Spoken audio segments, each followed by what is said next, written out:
Testemunhos para a Igreja, volume 9, capítulo 35. Liderança bem equilibrada. Esta manhã não consigo encontrar repouso. Estou inquieta quanto à situação que prevalece no sul da Califórnia. Deus confiou a cada homem o seu trabalho, mas alguns há que não consideram com oração a sua responsabilidade pessoal. Ao ser escolhido um obreiro para um cargo, a função em si não lhe confere capacidade que antes não possuísse. Um alto cargo não confere ao caráter as virtudes cristãs. Quem imagina poder, por si só, traçar os planos para todos os ramos da obra, demonstra grande falta de sabedoria. Mente humana alguma é capaz de, por si mesma, assumir as numerosas e variadas responsabilidades de uma associação que conta com milhares de membros e reúne muitos ramos de atividade. Foi-me, porém, mostrado um perigo ainda maior. É o conceito difundido entre os nossos obreiros de que os pregadores e outros empregados na causa devem deixar para alguns chefes o cuidado de determinar-lhes as responsabilidades. A inteligência e o discernimento de um homem não devem ser considerados suficientes para dirigir e modelar uma associação. Tanto o indivíduo como a igreja têm cada qual as suas responsabilidades. A cada homem deu Deus algum talento ou talentos para serem usados e aperfeiçoados. Ao fazer uso desses talentos, ele se torna mais útil para servir. Deus concedeu entendimento a cada indivíduo e quer que seus obreiros empreguem e desenvolvam esse dom. Não deve o presidente de uma associação imaginar que o seu critério individual possa reger o dos demais. Em nenhuma associação devem ser apresentadas propostas precipitadamente, sem que se conceda aos irmãos o tempo suficiente para examinar acuradamente todos os aspectos do assunto.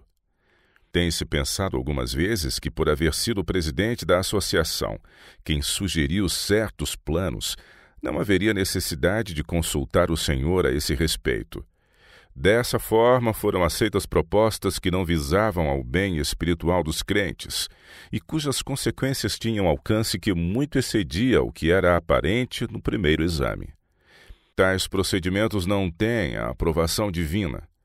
Muitíssimos assuntos têm sido propostos e votados, que implicam em muito mais do que estava previsto e muito mais do que os votantes estavam dispostos a aprovar, caso houvessem tomado tempo para examinar o caso em todos os seus aspectos.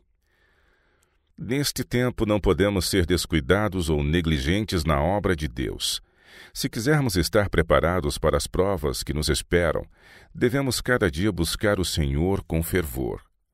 Deve o nosso coração estar limpo de todo sentimento de superioridade e serem implantados no coração os princípios vivos da verdade.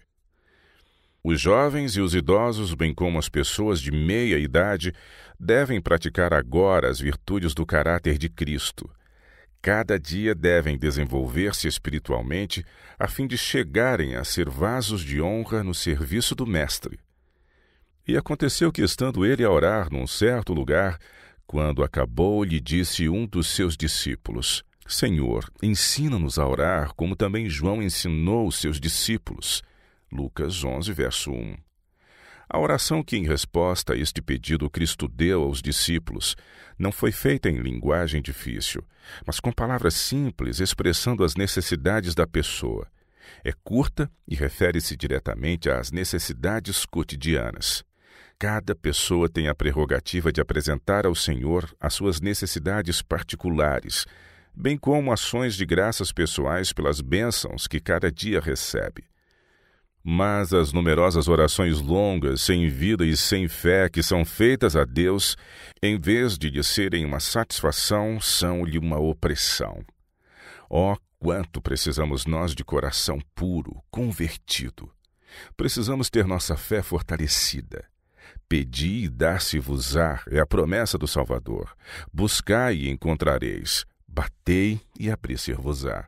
Mateus capítulo 7, verso 7. Devemos habituar-nos a confiar em sua palavra e a acrescentar a todas as nossas obras a luz e a graça de Cristo. Precisamos apossar-nos de Cristo e a Ele apegar-nos até que em nós se manifeste o poder transformador da sua graça. Se quisermos refletir o caráter divino, precisamos ter fé em Cristo. Cristo revestiu a sua divindade com a humanidade e viveu vida de oração e abnegação, sustentando dia a dia uma batalha contra a tentação, a fim de poder socorrer os que hoje são tentados. Ele é a nossa eficiência e fortaleza. Quer que ao apropriar-se da sua graça, a humanidade participe da sua natureza divina e evite assim a corrupção que pela concupiscência há no mundo. A palavra de Deus contida no Antigo e Novo Testamentos, estudada com fidelidade e recebida na vida, comunica sabedoria e vida espirituais. Essa palavra deve ser amada com amor sagrado. A fé na palavra de Deus e o poder de Cristo para transformar a vida habilitarão o crente para realizar as suas obras e viver jubilosamente no Senhor. Repetidamente fui instruído a dizer ao nosso povo: ponham em Deus a confiança e fé. Não confiem a nenhum homem falível o encargo de definir seu dever. Tenham o privilégio de dizer: então declararei o teu nome aos meus irmãos, louvar-te-ei no meio da congregação. Vós que temeis ao Senhor, louvai-o. Todos vós, descendência de Jacó, glorificai-o. E temei-o todos vós, descendência de Israel. Porque não desprezou nem abominou a aflição do aflito, nem escondeu dele o seu rosto. Antes, quando ele chamou, o ouviu. O meu louvor virá de ti. Pagarei os meus votos perante os que o temem. Os mansos comerão e se fartarão. Louvarão ao Senhor os que o buscam. O vosso coração viverá eternamente. Salmos 22, de 22 a 26. Esses passos das Escrituras vêm bem ao caso. Cada membro da igreja deve compreender que unicamente de Deus é que deve ser esperada a compreensão do dever individual.